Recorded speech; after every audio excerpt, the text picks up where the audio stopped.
দেখুন কি বলবেন?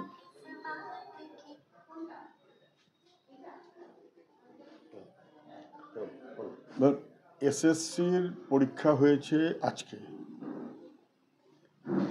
পরীক্ষার্থীদের শুভেচ্ছা জানাই, তারা ভালো ফল করুক, কিন্তু সন্দেহ নানাবিধ। 22 লক্ষ পরীক্ষার্থী, 9 বছর পরীক্ষা হয়নি, 9 বছর পরে পরীক্ষার্থীর সংখ্যা 5 লক্ষ। কেন? পরীক্ষার্থীদের কি ভরসা নেই? এত অপদার্থতা সরকার করেছে। 2, সবাই দেখতে পাচ্ছেন যে দলে দলে বাংলার বাইরের ছেলেমেয়েরা পরীক্ষা দিতে এসছে। এর আগে তো কোনোদিন কোনো এসএসসি পরীক্ষায় বাংলার বাইরের ছেলে 1-8 জন ব্যতিক্রম থাকতে পারে, কেউ তো দেখেনি।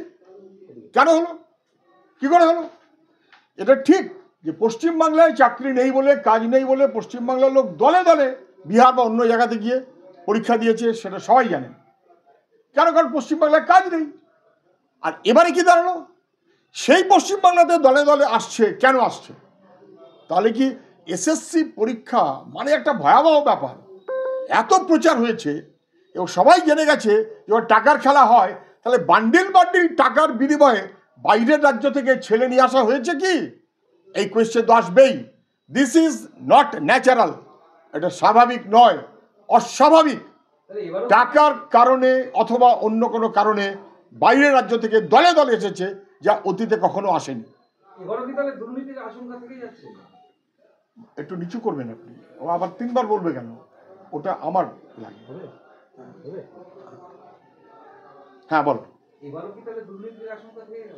দেখুন, আমি পরীক্ষার্থীদের শুভেচ্ছা জানাচ্ছি, শুভ কামনা করছি, তারা সাফল্য পাক এবং শিক্ষক পদে নিয়োগ হোক স্বচ্ছতার সাথে। এই দায়িত্বটা সরকারের এবং এসএসসির। কিন্তু ছাত্রছাত্রীরা ভরসা করতে পারছে না। আর যা খবরাখবর ইতিমধ্যে আসছে, এত ভিন রাজ্যের কি অন্যান্য আরো যা ছেলেমেয়েরা তো বিরক্ত। যারা পরীক্ষা দিয়েছে তারা বুঝতে পারছে যে ডাল মে বহুত কুছ কালা হয়। এবার মহুয়া মৈত্রের বিরুদ্ধে ওই মতুয়ারা অভিযোগ দায়ের করলো থানাতে।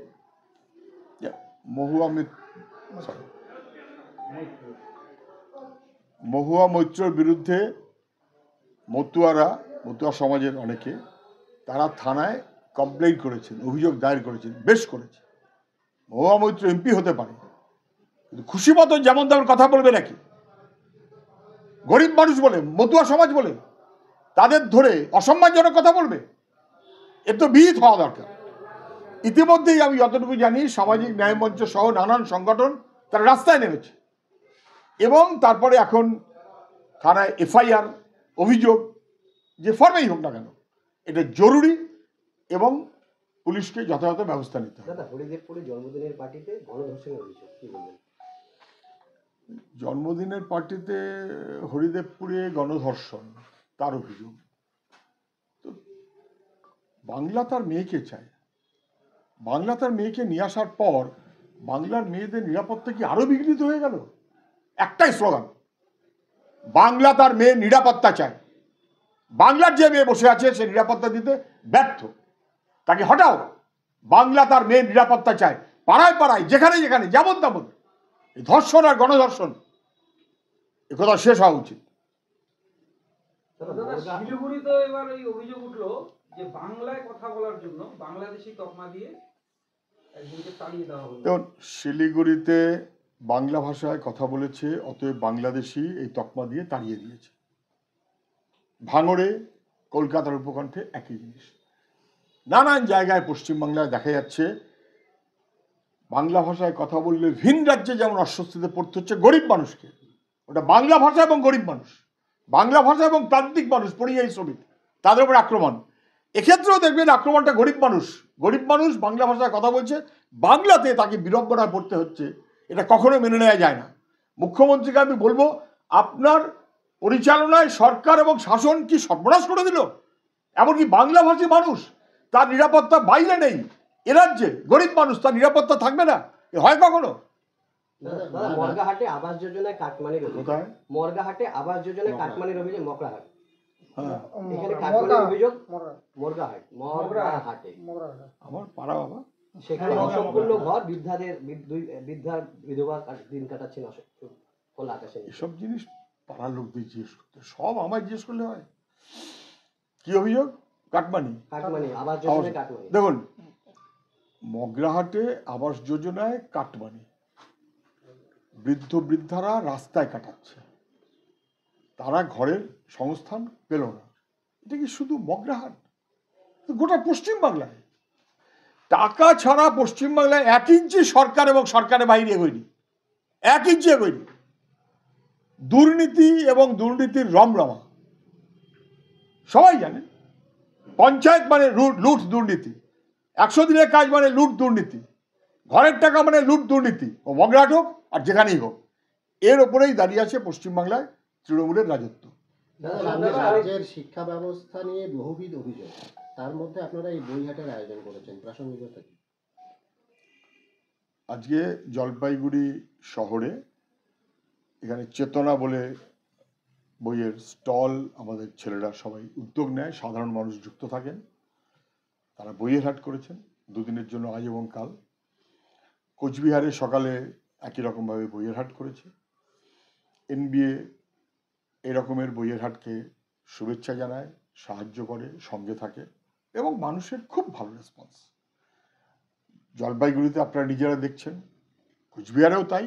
আমি তো শুনলাম বোধহয় একবেলাতে বহু মানুষ পুরনো বই, বহু টাকার পুরনো বই, নতুন বই, বাচ্চাদের বই, দুষ্প্রাপ্য বই ওখানেও কিনছেন, এখানেও কিনছেন। আমাদের শুধু কথা থাকবে যে বই মানে একটা কনসেন্ট্রেটেড ফর্ম অফ নলেজ, মানুষের কাছে সেটা পৌঁছে দেওয়াটা আমাদের কাজ, সমাজের কাজ। সমাজ চেতনা, সংস্কৃতির চেতনা এবং আমাদের বিজ্ঞান, পরিবেশ, প্রযুক্তি, সব শিল্প সাহিত্য বুঝবার জন্য এটা জরুরি।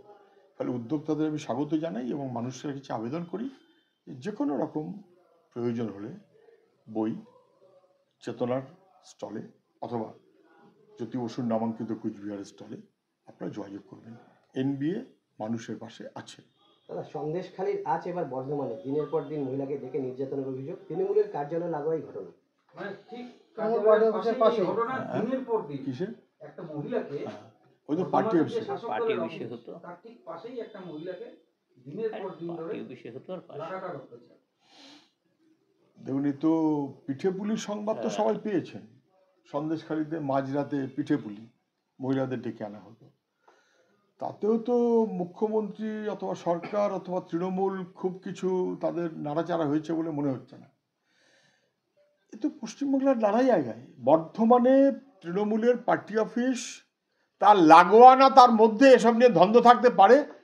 মহিলাকে রোজ নানান অছিলায় ডাকতো এবং নানান প্রলোভন দেখিয়ে ধর্ষণ কাণ্ড রোজ, এবং যারা অভিযুক্ত তারা তৃণমূল পরিচিত, ওই অফিসও চালায়, এটাও চালায়।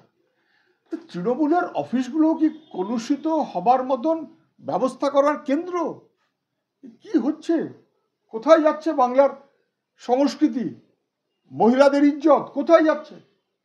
মুখ্যমন্ত্রী আমাদের কিন্তু মহিলা, বেশি কথা বলবেন না। বলুন দাদা, বাংলায় অনুপ্রবেশ নিয়ে RSS এর যে যোধপুরে বৈঠক হলো, সেইখানে উদ্বেগ প্রকাশ হচ্ছে।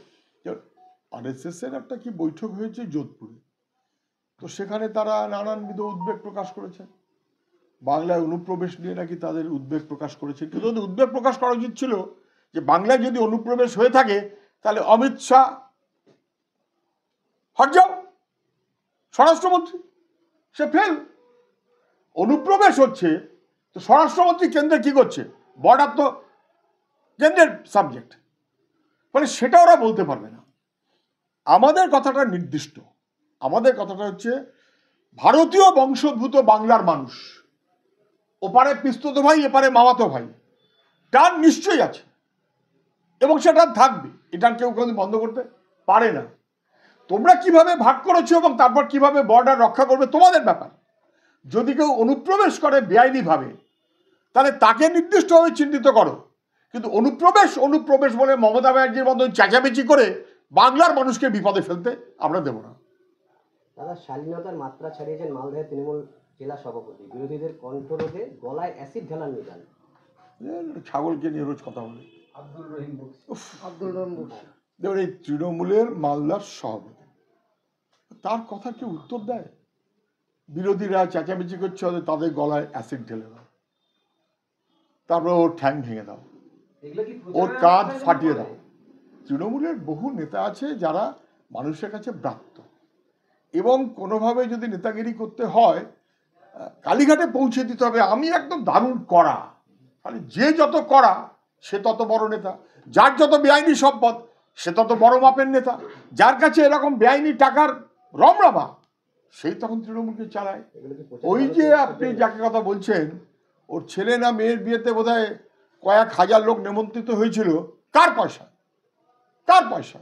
তৃণমূলের নেতারা জানেন না?